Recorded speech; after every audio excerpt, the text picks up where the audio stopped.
Halo semua, balik sama Gowen di channel FPL 62. Udah lama banget gue gak bikin video mengenai FPL. Dan seneng banget ya bisa akhirnya ngomongin tentang FPL lagi. Walaupun udah sempet lama banget gue gak bikin video FPL. Bahkan World Cup gue juga gak sempet karena sibuk. Tapi sekarang akhirnya gue punya kesempatan lagi untuk bikin video mengenai FPL di game week ke-17. Game week setelah kita pause kena World Cup dan kita mendapatkan satu kali wildcard gitu ya. Jadi di video kali ini gue akan share pastinya tim gue seperti apa, wildcard gue seperti apa, dan tim mana aja yang nantinya pasti bisa kita targetin untuk jangka panjangnya. Jadi jangan kemana-mana, nonton terus video sampai habis, dan buat temen belum subscribe, jangan lupa untuk subscribe dulu.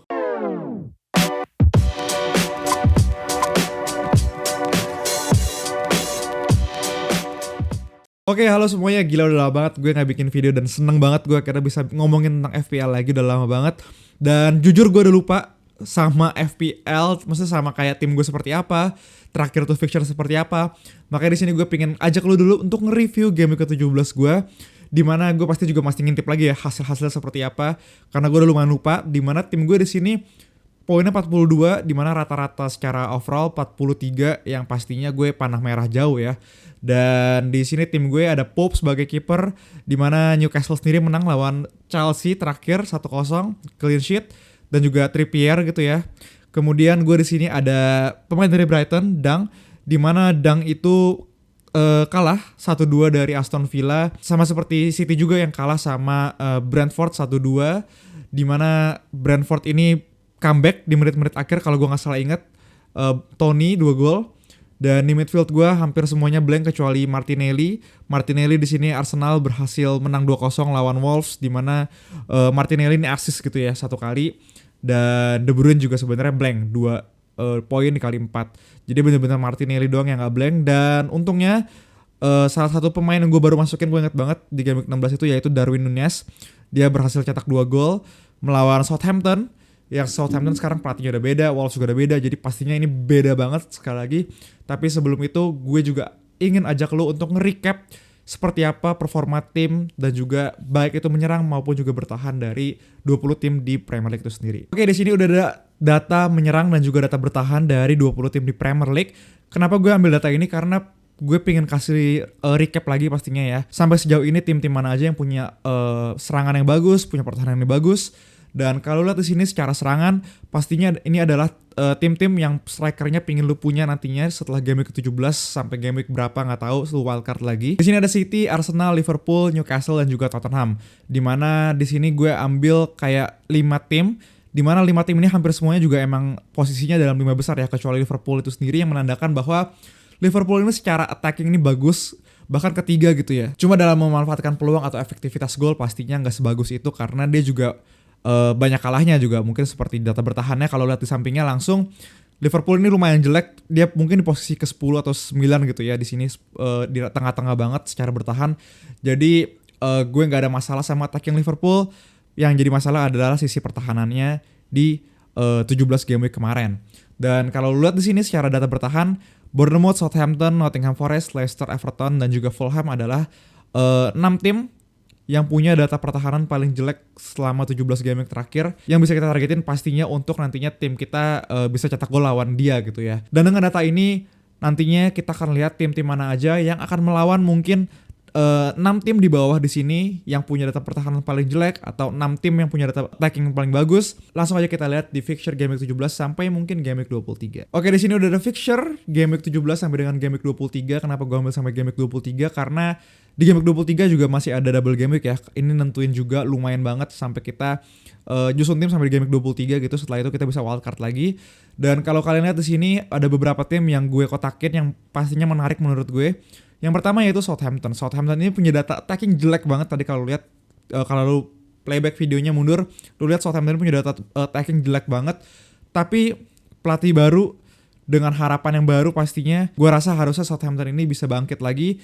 Ditambah dengan game week 18 sampai dengan game week 20-nya ini punya fixture bagus banget ya. Dimana kalau kalian lihat di sini game week 18 sampai dengan game week 20 bagus banget gitu ya. Lawannya Fulham, Nottingham, dan juga Everton. 3 tim yang masuk dalam 6 data defensif terjelek gitu sampai dengan game 17 kemarin. Brentford juga sebenarnya nggak begitu bagus, Aston Villa dan juga Wolves itu mediocre gitu ya. Jadi menurut gue Southampton ini menarik banget kalau kita punya satu minimal strikernya nanti akan kita lihat, tapi pastinya game 17 ini bisa juga jadi pembuktian dulu ya untuk aset-aset dari Southampton sendiri. Jadi menurut gue, saran gue kita tunggu 1 game week dan kita masukin di game week 18. Kemudian berikutnya Chelsea juga akan bertemu dengan tim-tim yang punya data bertahan yang jelek, Bournemouth, Nottingham, Fulham lagi, dan Liverpool juga nggak sebagus itu ya data bertahannya. Jadi menurut gue menarik banget punya aset dari Chelsea, tapi tetap aja menurut gue aset striker dari Chelsea ini agak risky. Mungkin James yang bisa jadi pilihan yang clear gitu ya, dengan kemungkinan clean sheet yang tinggi dan juga attacking return yang bagus. Tapi kalau dia masih cedera kita harus lihat lagi pastinya. Tapi menurut gue James yang ada di list paling atas gue untuk aset dari Chelsea itu sendiri. Kemudian berikutnya ada MU dan juga Newcastle. Newcastle ini punya data menyerang yang bagus keduanya. MU juga belakangan ini lagi naik lagi sama Erik ten Hag. Newcastle pun ranking 3 kalau nggak salah. Jadi pastinya menarik banget untuk punya aset-aset dari beberapa tim ini. Apalagi MU yang sama Newcastle ini juga lawannya lumayan mudah ya. Nottingham, Bournemouth, Fulham juga gitu. Jadi pastinya menarik. City ini walaupun secara fixture agak tricky gitu ya. Banyak banget melawan tim top 6, Big 6. Chelsea, MU, Tottenham, Arsenal gitu. Tapi dia double game week 2 kali, di game week 20 dan juga game week 23. Dan ya tetap aja menurut gue di game week 17 sama 18 juga itu fixture yang bagus ya untuk City. Jadi gue agak sedikit ragu untuk ninggalin aset City. Palingan gue minimal tetap punya 2 aset City. Kemudian Spurs ini bagus juga dari game week 17-nya sampai dengan game week 19. Kalau lihat Brentford, Aston Villa, Crystal Palace, tapi setelah itu agak sedikit susah double game week-nya. City lawan Arsenal, City lagi.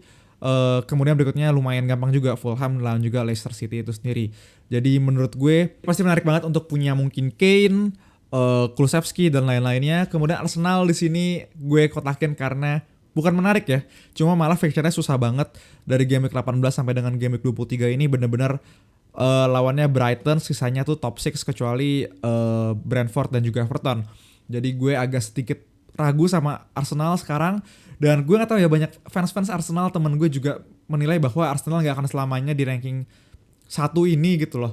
Jadi kayak akan ada fasenya dia akan menurun. Dan gue mulai feeling apakah ini fasenya Arsenal yang mulai menurun dengan fixture yang susah banget gitu ya.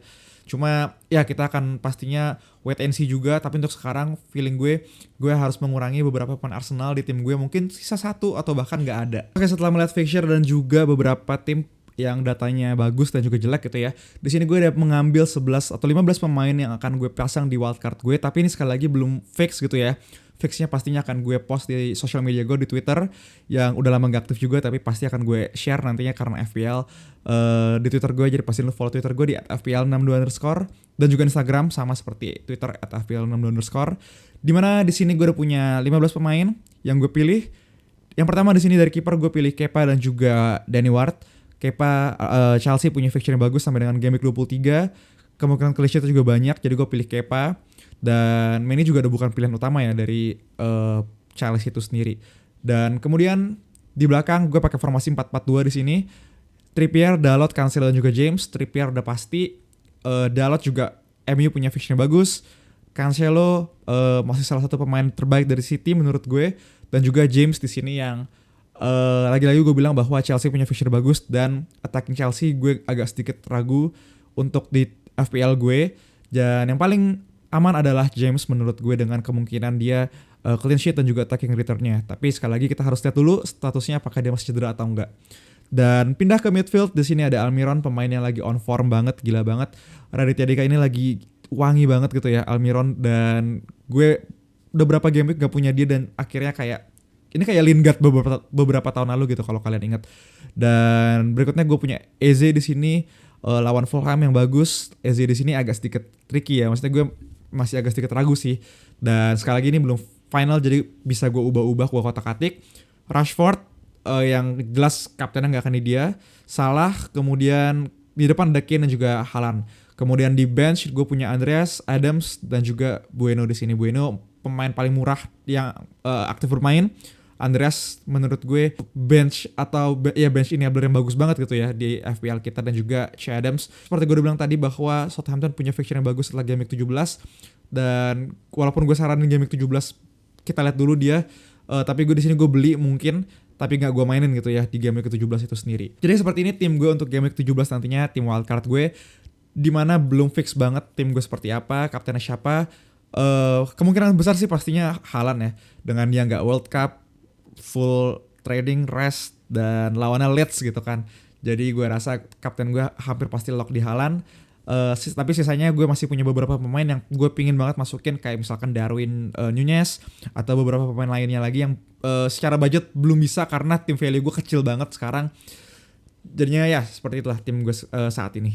Jadi thank you udah nonton semuanya. Kalau kalian punya pertanyaan langsung aja komen di bawah. Thank you semuanya, dadah.